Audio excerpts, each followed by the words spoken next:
ಒತ್ತಾಯಗಳು ರಾಜೀನಾಮೆ ಕೊಡಬೇಕು ಅನ್ನೋದಿದೆ ಮುಖ್ಯಮಂತ್ರಿ ಅವರು. ಆದರೆ ನಿಮ್ಮ ಅಭಿಪ್ರಾಯ?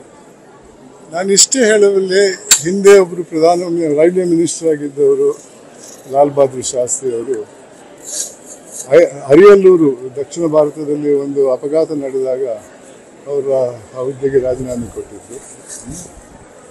ಆ ಒಂದು ಪ್ರವೃತ್ತಿ ಇವತ್ತು ಇಲ್ಲ ಅಂತ ನಾನು ತಿಳ್ಕೊಂಡಿದ್ದೇನೆ.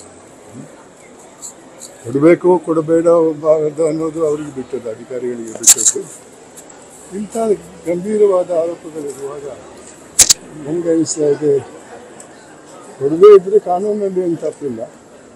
ಆದರೆ ಸಾರ್ವಜನಿಕರ ದೃಷ್ಟಿಯಲ್ಲಿ ಅವರನ್ನು ಕಾಣಬೇಕಾದ್ರೆ ನನಗೆ ಅನಿಸ್ತಾ ಇದೆ ರಾಜೀನಾಮೆ ಕೊಡಬೇಕು. ಯಾಕಂದರೆ ಅವರ ಮೇಲೆ ಈಗ 3 ಜನ ಕಂಪ್ಲೇಂಟ್ ಕೊಟ್ಟಿದ್ದಾರೆ.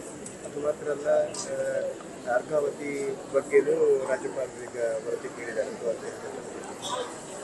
ಇವಾಗ ಸ್ಯಾಂಕ್ಷನ್ ಕೊಟ್ಟದ್ದು ಮೂಡಾದ ವಿಚಾರದಲ್ಲಿ ಮಾತ್ರ.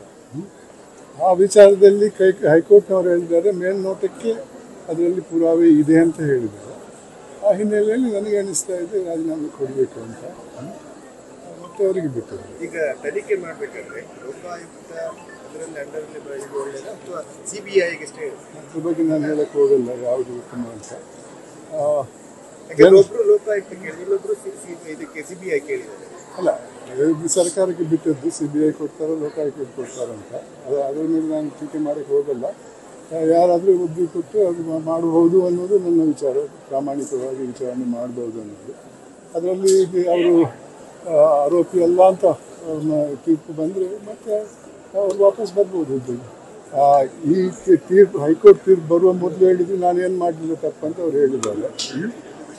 ಇವಾಗ ಕೋರ್ಟ್ನವ್ರು ಹೇಳ್ತಾರೆ ಮೇಲ್ನೋಟಕ್ಕೆ ನೀವು ತಪ್ಪು ಮಾಡಿದ್ದು ಕಂಡು ಬರ್ತದೆ ಅಂತಾರೆ. ಅದರ ಅರ್ಥ ಅವ್ರು ಹೇಳಿದ್ದು ಸರಿ ಇಲ್ಲ ಅಂತ ಆಯ್ತಲ್ಲ. ಆ ಹಿನ್ನೆಲೆಯಲ್ಲಿ ನನ್ನ ಅನಿಸಿಕೆಯಲ್ಲಿ ಕೊಡಬೇಕಾಗಿದೆ. ಯಾಕಂದರೆ ನೀವು ಅಧಿಕಾರದಲ್ಲಿರ್ತಕ್ಕಂಥ ಯಡಿಯೂರಪ್ಪ ಇವ್ರದ್ದು ಬಗ್ಗೆ ಇದಾಗಿದೆ, ಖಂಡಿತವಾಗಿ ನೀವು ಹೇಳಿದ್ದೆ. ಇದರಲ್ಲಿ ಸಹ ಅದೇ ಥರದ ದುಷ್ಯಗಳು ಬರ್ಬೋದು ಅಂತ ನಾನು ಗೆಸ್ ಮಾಡಕ್ಕೆ ಹೋಗಲ್ಲ. ಕನ್ನಡಿಗರ ಮೆಚ್ಚಿನ ನಿಮ್ಮ ನ್ಯೂಸ್ 18 ಕನ್ನಡ ಈಗ ವಾಟ್ಸ್ಆಪ್ನಲ್ಲಿಯೂ ಲಭ್ಯ. ಕರ್ನಾಟಕ ಮತ್ತು ದೇಶ ವಿದೇಶದ 360 ಡಿಗ್ರಿ ಸುದ್ದಿ ವಿವರವನ್ನ ನೀವು ನಿಮ್ಮ ಕೈ ಬೆರಳುಗಳಲ್ಲಿಯೇ ಪಡೆಯೋದಿಕ್ಕೆ ಈ QR ಕೋಡ್ ಅನ್ನ ಸ್ಕ್ಯಾನ್ ಮಾಡಿ. ನಮ್ಮ ಚಾನೆಲ್ ಅನ್ನ ಫಾಲೋ ಮಾಡಿ, ನೋಟಿಫಿಕೇಶನ್ ಆನ್ ಮಾಡಿ.